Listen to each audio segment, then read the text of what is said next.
La forêt aux abords de Haarlem, aux Pays-Bas. Le 17 mars 1943, 22h23. Une adolescente de 16 ans avance parmi les arbres, la main dans celle d'un officier SS allemand. Il a une trentaine d'années, son uniforme impeccablement repassé, l'air sûr de lui. Il l'a rencontrée dans un café 2 heures plus tôt. Elle lui a souri, a flirté, lui a proposé d'aller dans un endroit plus tranquille. Il se figure qu'il va avoir de la chance ce soir-là. Une jolie néerlandaise. Jeune, l'air innocent. Elle paraît nerveuse, ça l'excite encore plus. Il adore quand elles sont comme ça. Ils arrivent dans une clairière. La fille s'arrête, se tourne vers lui. Son sourire persiste, mais une lueur dans ses yeux a changé. L'anxiété a disparu. À la place, quelque chose de plus froid, de plus dur. L'officier le remarque trop tard. Elle sort un objet de son manteau. Pas un paquet de cigarettes. Un pistolet. Il porte la main à son arme. Trop lent. Elle tire une fois. À bout portant. L'officier s'effondre mort avant même de toucher le sol. La fille reste debout au-dessus de son cadavre. Pas la moindre émotion sur son visage. Elle vérifie simplement son pouls. Confirme la mort. Puis elle repart à travers la forêt comme si de rien n'était. À minuit, elle est au lit chez elle. Sa mère croit qu'elle était chez une amie pour réviser.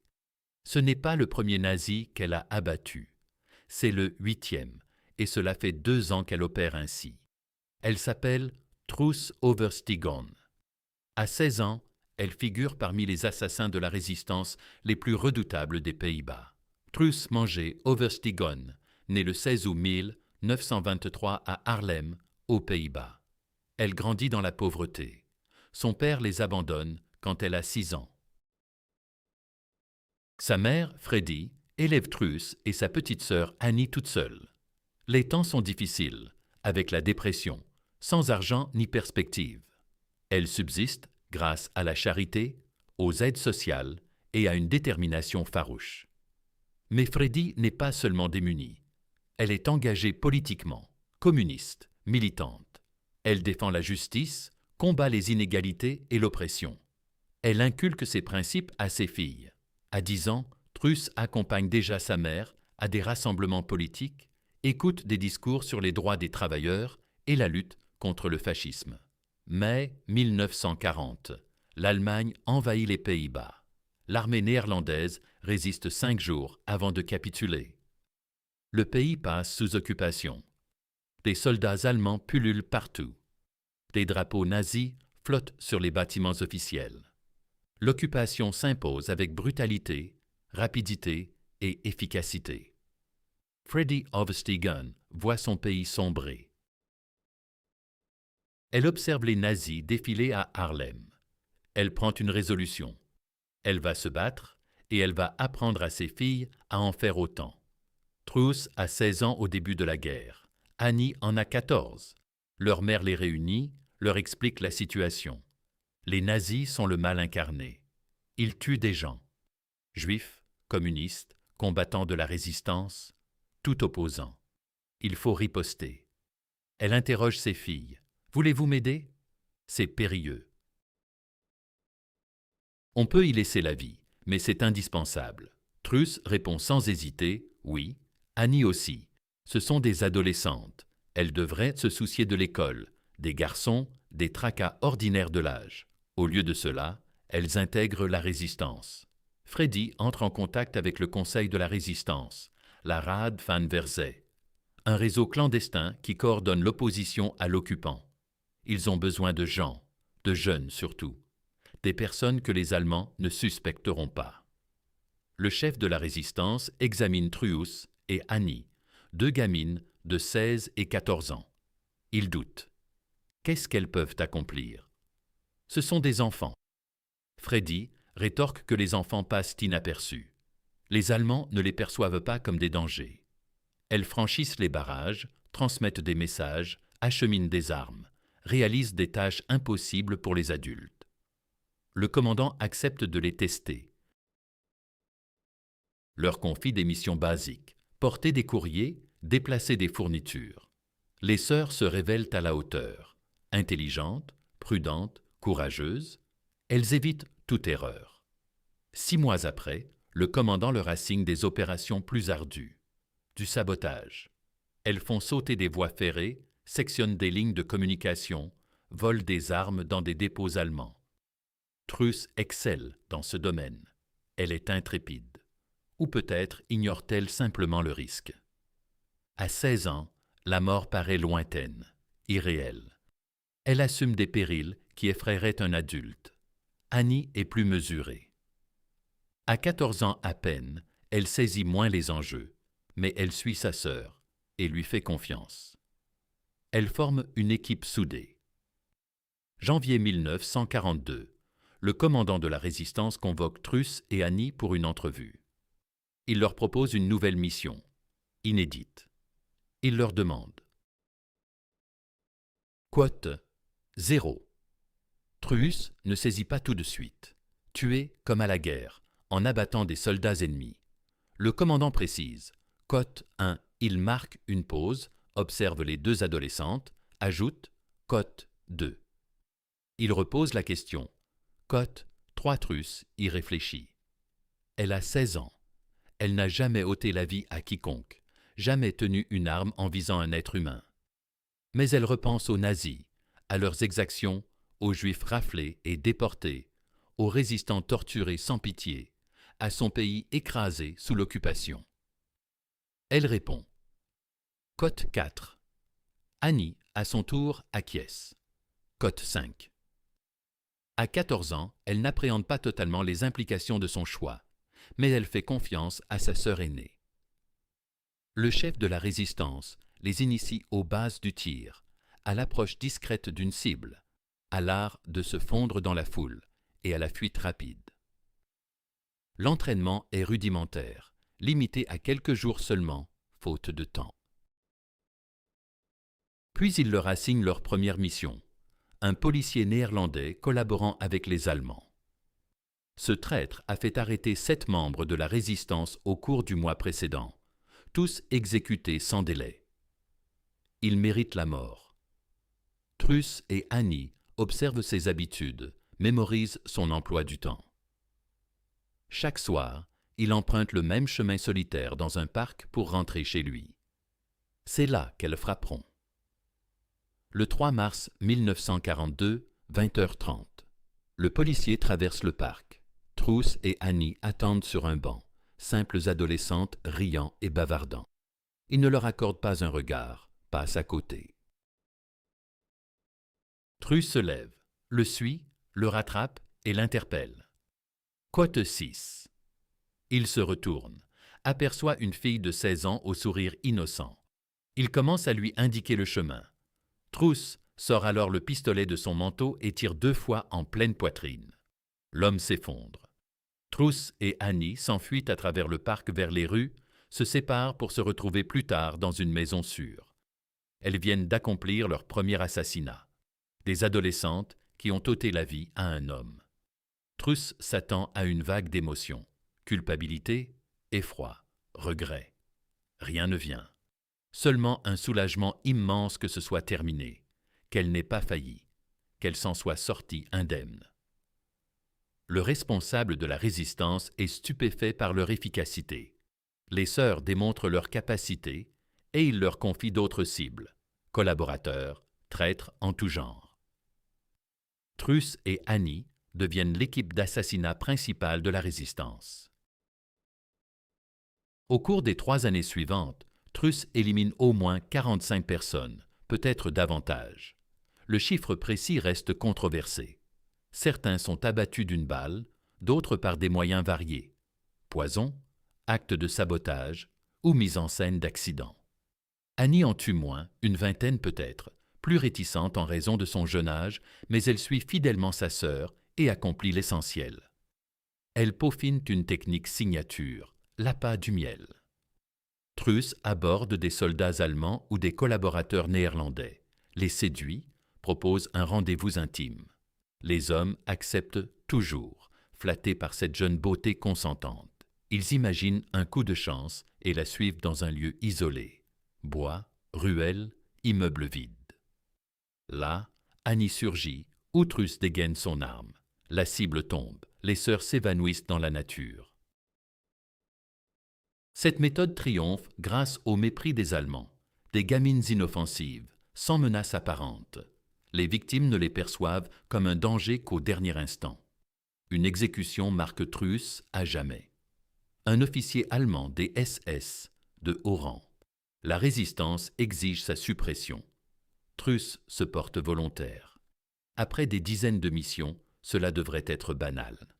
Elle le rencontre dans un café, flirte avec lui. Il mord à l'hameçon, homme mûr d'une trentaine d'années face à une adolescente de 16 ans. Le déséquilibre de pouvoir est flagrant. Elle en joue, incarnant la fille ingénue, fascinée par son uniforme et son statut. Impressionné, il l'invite à dîner. Elle accepte. Il mange, il boit, se vante de sa carrière, de ses triomphes, du nombre d'ennemis du Reich qu'il a fait éliminer. Il parade pour l'éblouir.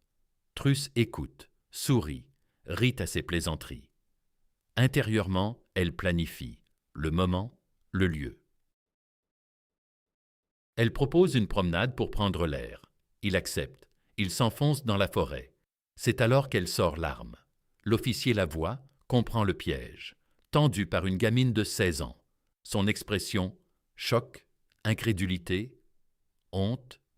Truss tire 2 balles. Il s'écroule. Elle vérifie qu'il est mort, puis s'éloigne. Pourtant, cette fois la hante. Ce regard, l'instant où il réalise avoir été berné par une enfant.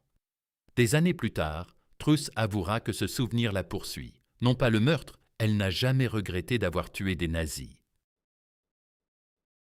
Mais cette expression, cette prise de conscience, elle n'avait que 16 ans. Elle l'avait manipulé, séduit, exécuté, sans qu'il se doute de rien. La résistance surnomme Truus et Aniquot 7. Les 2 sœurs sont rousses, un trait distinctif qui devrait les trahir facilement. Mais les Allemands ne les relient jamais aux assassinats. Ils n'imaginent pas que 2 adolescentes en soient capables. La Gestapo est au courant des exécutions. Collaborateurs néerlandais retrouvés morts, soldats allemands volatilisés, cadavres dans les bois. Ils enquêtent, interrogent des suspects, perquisitionnent des planques. Ils ne s'approchent jamais des sœurs Overstegen, car la Gestapo traque des hommes, des militaires, des tueurs professionnels. Pas des jeunes filles vivant modestement avec leur mère dans un quartier ouvrier, paraissant si innocentes, souriant avec grâce au barrage. Truss et Annie exploitent ce biais sans scrupule. Elles franchissent les checkpoints avec des armes dissimulées sous leur manteau. Les soldats allemands fouillant les hommes. Les soldats allemands jettent à peine un œil aux jeunes filles considérées comme inoffensives. Une fois, Truss se fait arrêter à un poste de contrôle, un pistolet sur elle. Le militaire interroge sur le contenu de son sac. Elle affiche un sourire, l'ouvre, il est rempli de fleurs, l'image même de l'innocence. Le pistolet, quant à lui, est dissimulé dans la poche de son manteau. Le soldat la laisse passer d'un geste. Elle s'éloigne, consciente que l'homme qu'elle s'apprête à éliminer l'attend à 3 rues de là. Elle n'a que 16 ans. Pour le soldat, ce n'est qu'une adolescente aux fleurs. Il ignore tout. Pourtant, elle figure parmi les tueuses les plus redoutables de la résistance néerlandaise. La résistance confie à Truus et Annie d'autres tâches. Au-delà des assassinats, elles aident à cacher des familles juives, à les faire passer en lieu sûr, à fournir des faux papiers, des provisions alimentaires. Elles protègent des vies tout en ôtant d'autres. Truus ne perçoit aucune incohérence. Ceux qu'elle abat sont des nazis ou des collaborateurs. Ceux qu'elle sauve sont des innocents. Tout est limpide, net, sans nuance. À 16 ans, elle n'a pas encore goûté à l'ambiguïté morale. Une mission manque de lui coûter la vie. Elle transporte des armes, des fusils cachés dans une charrette recouverte de légumes. Elle la pousse à travers un poste de contrôle. Les soldats allemands fouillent tout avec minutie ce jour-là, plus que d'habitude. Ils bloquent Truss, exigent de vérifier la charrette. Elle sourit, feint l'angoisse, une jeune fille terrifiée par les militaires. La comédie réussit. Ils la prennent pour une simple locale vendant ses récoltes. Leur inspection reste superficielle. Ils loupent les fusils et la laissent filer. Truus atteint le point de livraison, dépose les armes. Plus tard, elle apprendra que ses soldats ont fusillé 3 personnes sur place, après avoir découvert des armes sur elle. Un examen plus poussé, et elle aurait été la 4e. Cela ne l'arrête pas, ne la freine pas. Les incidents serrés la rendent plus prudente, non plus apeurée. La peur, elle ne la connaîtra qu'après la guerre. Pendant le conflit, elle agit, simplement. Pas de place pour la crainte. Septembre 1944. Les Alliés progressent. Les Pays-Bas ne sont pas encore libérés, mais la fin approche. Les Allemands sentent la défaite, deviennent plus féroces, plus désespérés. Arrestations massives, exécutions publiques, représailles. La résistance se terre plus profondément. Truus et Annie poursuivent leurs actions. Plus d'assassinats, plus de sabotages. Elles ne s'arrêteront pas tant que les Allemands ne seront pas partis. Le 5 mai 1945. L'Allemagne capitule. Les Pays-Bas sont libérés.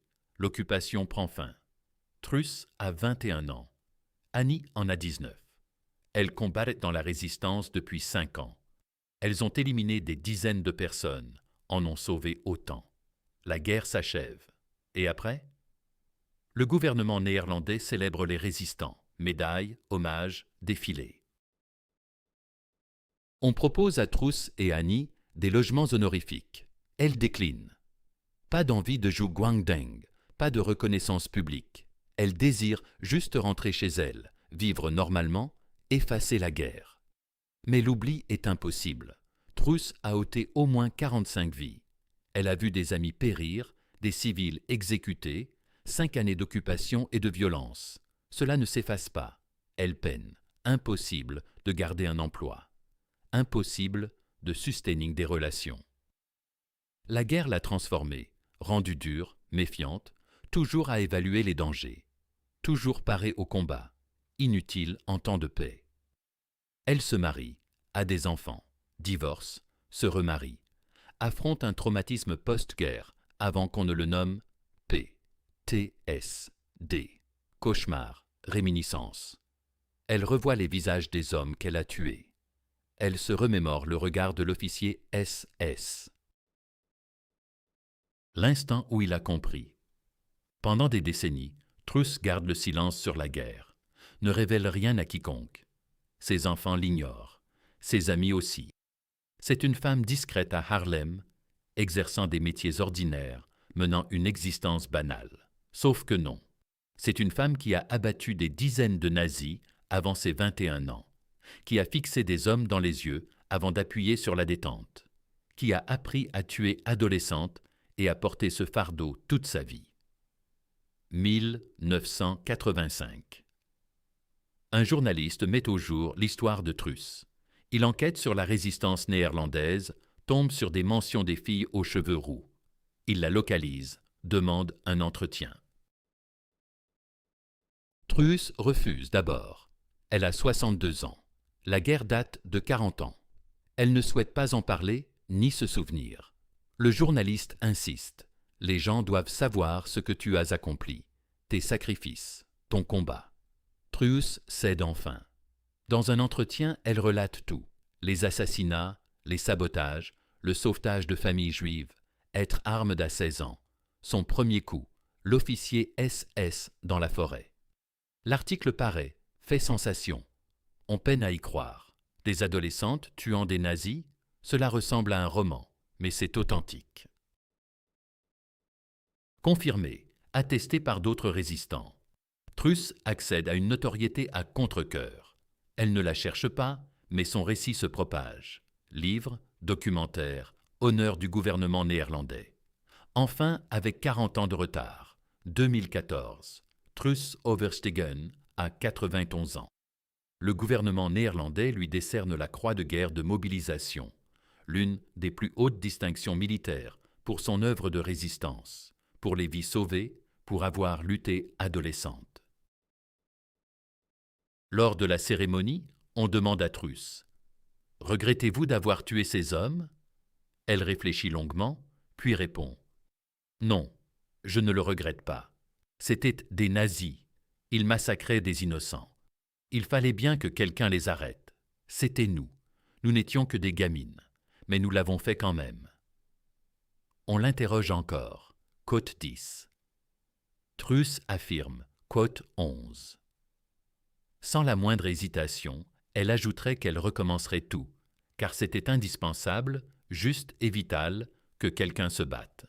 Le 7 septembre 2016, Truss Overstegen s'éteint, à l'âge de 92 ans. Elle a vécu 47 ans après son dernier nazi abattu. Elle a élevé ses enfants, vu grandir ses petits-enfants, mené une existence ordinaire après des actes hors du commun. Son avis de décès paraît dans les journaux du monde entier. L'adolescente qui éliminait des nazis, la résistante qui avait entamé son combat à 16 ans, celle qui attirait des officiers SS pour les abattre dans les bois. Cette histoire enflamme les esprits. Des jeunes filles aux prises avec les nazis. Cela paraît inconcevable, pourtant c'est arrivé. Truss et Annie Overstegen en sont la preuve vivante. Elles n'étaient pas des militaires aguerris, ni des espionnes professionnelles, juste des sœurs qui ont choisi de se dresser, d'apprendre à tuer, d'accomplir l'impensable. Voilà la leçon tirée du parcours de Truss Overstegen. Les nazis ont tenu les Pays-Bas pendant 5 ans, avec leurs armées, la Gestapo, leurs mouchards, leurs barrages routiers. Ils dominaient tout, ils se croyaient invincibles. Mais ils tombaient sous les balles de gamines, des filles au visage angélique, au sourire charmeur, qui minaudèrent dans les cafés pour entraîner des hommes dans les forêts, puis sortirent leurs armes et tirèrent sans trembler. Les Allemands n'ont jamais flairé le piège, éblouis par leur propre arrogance. Ils voyaient des adolescentes et y lisaient l'innocence, la vulnérabilité, des proies faciles. Truss et Annie Overstegen n'étaient pas des victimes, elles étaient des prédatrices. Ensemble, elles ont oxy au moins une 60aine de nazis et de collaborateurs, peut-être davantage. Le compte précis restera à jamais secret, tant elles excellaient dans leur rôle, tant elles ont su rester insoupçonnées. Truss avait 16 ans lorsqu'elle débuta. 16 ans, l'âge où l'on s'angoisse pour les devoirs, les premiers amours, les tracas ordinaires de l'adolescence. Elle se tourmentait sur le prochain nazi à abattre, la meilleure façon de l'aborder, l'endroit idéal pour frapper, les issues pour s'échapper. Elle a maîtrisé l'art de tuer avant de savoir conduire, séduit avant d'avoir un vrai petit ami, supporté le poids du sang sur ses mains avant toute autre expérience. L'officier SS dans la forêt n'a rien vu venir. Il imaginait un rendez-vous galant avec une jolie fille, une soirée plaisante. Au lieu de quoi, il entrait dans un piège tendu par une gamine de 16 ans, déjà auteure de 8 exécutions, qui en commettrait 37 autres par la suite. Il comprit trop tard, aperçut l'arme, vit son expression se durcir, la jeune fille s'effacer au profit de l'exécutrice. Dans cet instant fatal, il saisit tout. On l'avait bernée, appâtée, conduite à sa perte, par une enfant. Truss appuya sur la détente. L'officier s'effondra. Elle s'éloigna. À minuit, elle était de retour chez elle, au lit. Sa mère s'enquit de ses révisions. Truss répondit que tout allait bien. Puis elle s'endormit, car elle n'avait que 16 ans. Et c'était désormais son quotidien. Abattre des nazis, protéger des juifs, mener une guerre, endosser le rôle de soldat sous des dehors d'écolière. Les Allemands ne l'ont jamais démasqué, jamais soupçonné. Jamais relié ses assassinats à la rousse qui arborait un sourire au contrôle, qui portait des fleurs, qui semblait trop juvénile pour menacer quiconque. Voilà leur erreur mortelle. L'âge ne mesure pas le péril. Le genre non plus. Ni l'apparence. Seule compte la détermination. Celle de se battre, de tuer, d'agir au besoin. Truss Overstegen l'a possédée à 16 ans. Elle ne l'a jamais égarée, la gardant intacte pendant 76 années supplémentaires jusqu'à son dernier souffle. Elle avait 16 ans. L'officier SS qu'elle avait ensorcelé s'avisa trop tard de son revolver. Ce fut sa dernière prise de conscience, car Truus pressa la gâchette, comme elle l'avait fait auparavant, et le referait jusqu'à la fin du conflit, quand les nazis auraient disparu. 45 éliminations confirmées, sans doute plus, toutes avant ses 21 ans. Toutes en arborant l'air d'une fille ordinaire, comme si elle admirait un bagnan. Pendant que les Allemands traquaient une tueuse impitoyable sans jamais examiner la rouquine plantée sous leur nez. Truus Overstiegen. L'adolescente transformée en tueuse. La gamine qui traquait les nazis. Celle qui livra une guerre et triompha. Puis vécut 7 décennies de plus, portant le fardeau de ses actes sans remords, sans fléchir. Sans admettre d'erreur, car elle n'en avait commis aucune. À 16 ans, elle incarnait précisément ce dont la résistance avait besoin. Une arme invisible à l'ennemi. Une exécutrice masquée par un sourire juvénile. Une chasseuse se faisant passer pour gibier. L'officier SS le réalisa trop tard. Tous l'ont fait. À ce moment-là, c'était fini. Truus avait déjà vaincu, fui, passé à la cible suivante, aux nazis d'après, à la mise à mort suivante. Elle n'avait que 16 ans et elle était la plus redoutable des habitantes de Harlem.